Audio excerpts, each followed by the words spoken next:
Question number 7 है, a group of friends made 4 yard long rectangular banner. एक दोस्तों का ग्रुप था, उन्होंने 4 गज चौड़ा जो है एक रेक्टेंगल शेप का बैनर बनाया। दे पेड ₹3.75 पर यार्ड। उन्होंने एक यार्ड जो है वो 3.75 रुपये यानी कि तकरीबन यूज़ हुए उनके, and ₹9 for the film to go around the banner. और बैनर के जो एक फिल्म बनाई उसके ₹9 लगे हैं। 10 यार्ड पेरीमीटर कि फिल्म लगाने के साथ ही जो टोटल था ना 10 यार्ड का उसका पेरीमीटर हो गया।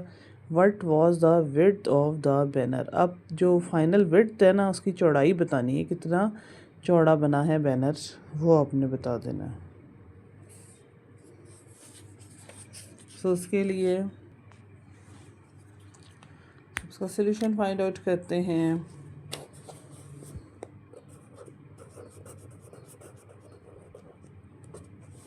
सॉल्यूशन के लिए आपको सबसे पहले क्या चीज़ चाहिए होती है, आपको पेरीमीटर का यहाँ पे फार्मूला अप्लाई होगा। पेरीमीटर का क्या फार्मूला होता है, पेरीमीटर ऑफ रेक्टेंगल क्या होता था,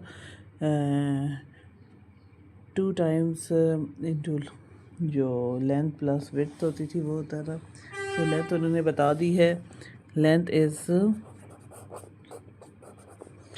इक्वल टू 4 यार्ड है, ठीक है, 4 यार्ड। एंड उसके बाद पेरीमीटर गिवन है, पेरीमीटर टोटल उन्होंने बता दिया है। पेरीमीटर आपको पता ना क्या होता है। लेट सपोज कि अगर ये रेक्टेंगल है तो इसकी जितनी भी आउटर बाउंड्री है यहाँ से यहाँ तक टोटल इसका जो कवरेज एरिया है, ठीक है, बाउंड्री वॉल कहते हैं, ये पेरीमीटर है। पेरीमीटर उन्होंने बता दिया है, वो टोटल 10 यार्ड्स बना है, 10 यार्ड्स है। लेंथ भी गिवन है, पेरीमीटर भी गिवन है। अब आपने फार्मूला पुट करना है और उसमें से आपने विड्थ फाइंड आउट कर लेनी है। सो विड्थ नहीं पता, विड्थ आपने फाइंड आउट कर देनी है।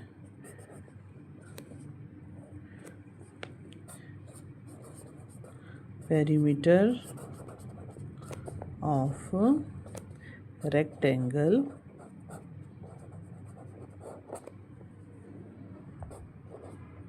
का फार्मूला होता था 2 times of length plus width, या लेंथ प्लस ब्रेथ भी आप कह सकते हैं इसको। पेरीमीटर गिवन है which is 10 yard, to multiply length is 4 yard. Width नहीं पता, विड्थ की जगह आप W को एज इट इज़ लिख देंगे।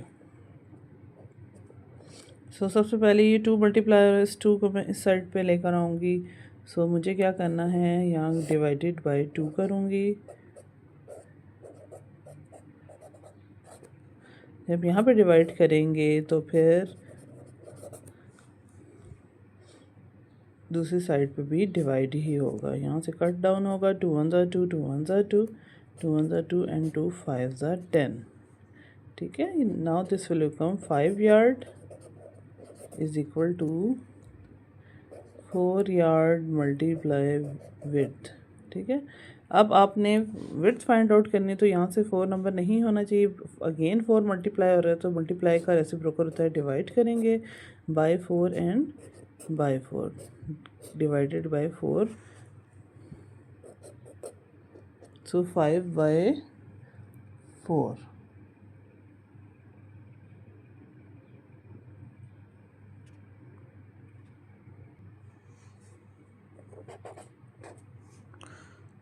ओके, ये एडिशन थी, ठीक है, ये मिस्टेकनली मल्टीप्लाई मैंने कर दिया यहाँ से।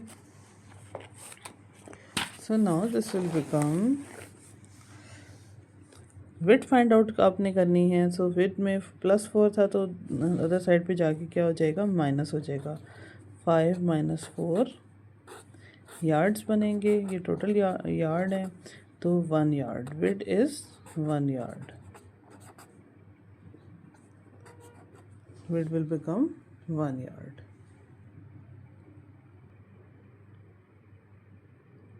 Question number 8. A shoe factory has an asset for rupees 2 million, of which 3/5 is the capital and rest is debit.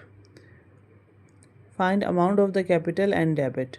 उन्होंने परसेंटेज बता दिया, रेशो बताई है कि एक शू फैक्ट्री के पास जो है टोटल 2 मिलियन के वर्थ के एसेट्स हैं, जिसमें से कह रहे हैं 3/5 पोर्शन जो है उसका कैपिटल है एंड रेस्ट इज़ डेबिट, और जो बाकी बच जाएगा वो डेबिट है। तो आपने अमाउंट बतानी है कि कितनी अमाउंट जो है वो amount of capital and debit के, कैपिटल कितना है और डेबिट कितना है। उन्होंने एक फार्मूला भी दे दिया है कि asset is equal to capital plus debit होता है।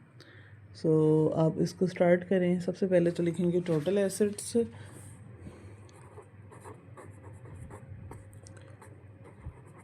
सोल्यूशन में आप सबसे पहले लिखेंगे टोटल एसेट्स कितने हैं, वो हैं रुपीस